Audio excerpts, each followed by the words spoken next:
Olá pessoal, tudo bem? Então hoje o resumo é do capítulo 8º deste livro, Os Mensageiros. Você que está acompanhando as leituras, se lembra do capítulo 7º, A Queda de Otávio.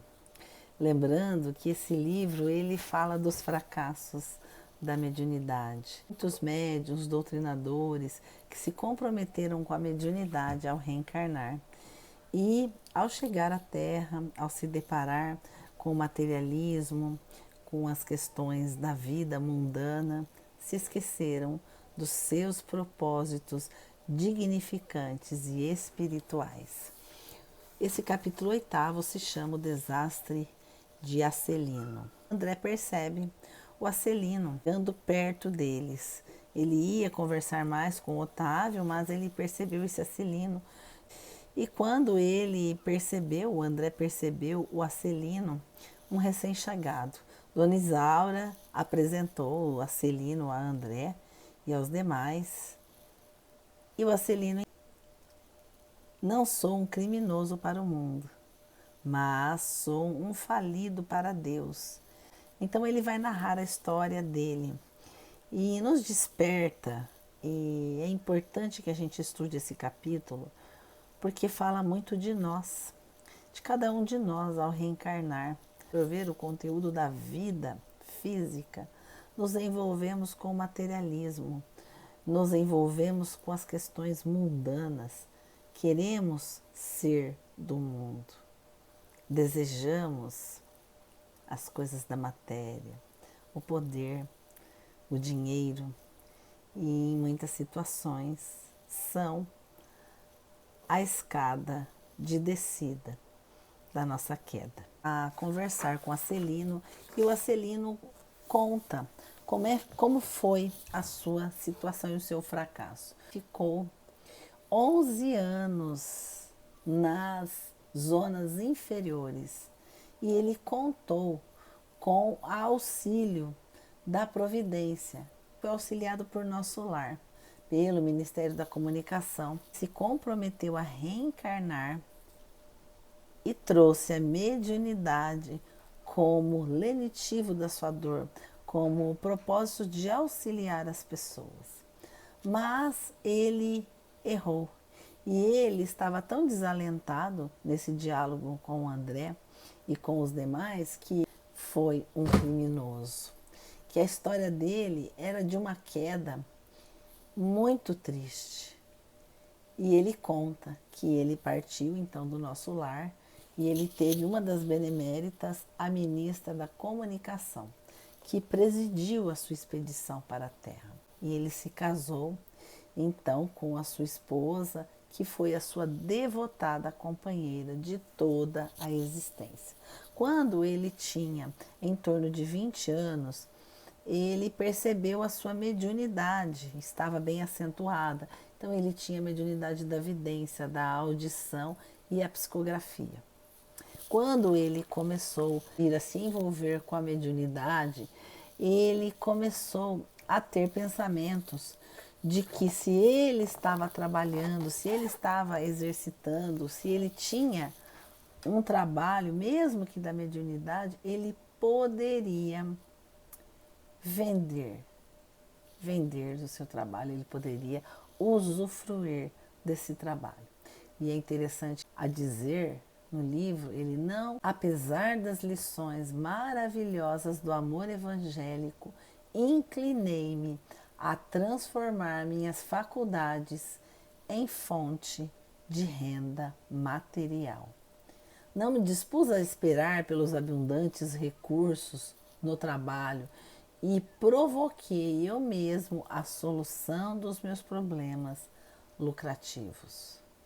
E ele foi apoiado por diversos companheiros. E ele se perguntava, não seria o seu trabalho, o serviço igual aos outros? Como os religiosos, os pastores, os padres recebiam para levar o evangelho, para falar de Jesus, ele também poderia usufruir de valores, levando o evangelho para as pessoas, consolando as pessoas. esse movimento a se envolver e utilizar da mediunidade como forma de auxílio, de alento, mas recebendo a contraprestação da sua mediunidade. Ele criou fiéis que ficaram viciados nas suas comunicações, nas suas induções. Ele conta que, muito embora ele tivesse o conhecimento da doutrina, e pessoas criminosas, por questões de ganho sistemático, as baixas correntes mentais dos inquietos clientes encarceraram-me em sombria cadeia psíquica. Pela escolha que o Acelino teve na sua existência física, não aproveitou da oportunidade para a renúncia, para o trabalho incessante, sem se aproveitar, ele se deixou levar e aproveitou da sua mediunidade para tirar um proveito financeiro. E com essa conduta ele atraiu para perto de si espíritos criminosos, espíritos que o envolviam, e eram esses espíritos que davam as comunicações, porque evidentemente com a sua escolha, com a sua faixa vibratória, ele não atraiu bons espíritos, mas espíritos zombeteiros, espíritos que se afinavam com esse tipo de conduta, com essa troca pela mediunidade. Então, ele conta que ele se aproveitou e ele transformou a mediunidade em fonte de palpites materiais e baixos avisos. Porque as pessoas buscam na mediunidade saber, buscam dicas, buscam relações sobrenaturais, buscam o maravilhoso. A maioria das pessoas é facilmente enganada por algum médium, charlatão, zombeteiro. Por isso, a importância do médium não se deixar levar, não dar opiniões, não dizer o que as pessoas devam ou não fazer, porque a espiritualidade, amigos, bons espíritos jamais nos dão dicas, porque eles respeitam o nosso livre arbítrio. E o nosso companheiro, Acelino, ele dava dicas e ele criou então dependentes dessa fé, que era uma fé totalmente falsa, porque a própria mediunidade dele foi se transformando nessas sintonias que ele detinha. E ele conta então que a morte chegou e arrancou ele desta vida de fantasias, e desde o instante da grande transição, a ronda escura dos consulentes criminosos que me haviam precedido do túmulo rodeou-me a reclamar palpites e orientações de natureza inferior. Queriam notícias de cúmplices encarnados, de resultados comerciais, de soluções atinentes a ligações clandestinas. E ele conta que ele chorou, que ele gritou, que ele implorou para se desvencilhar desses espíritos, mas não foi possível, porque ele havia se conectado, ele havia imantado nessa sintonia. E ele dizia para não o atormentarem, mas todos eram cobradores.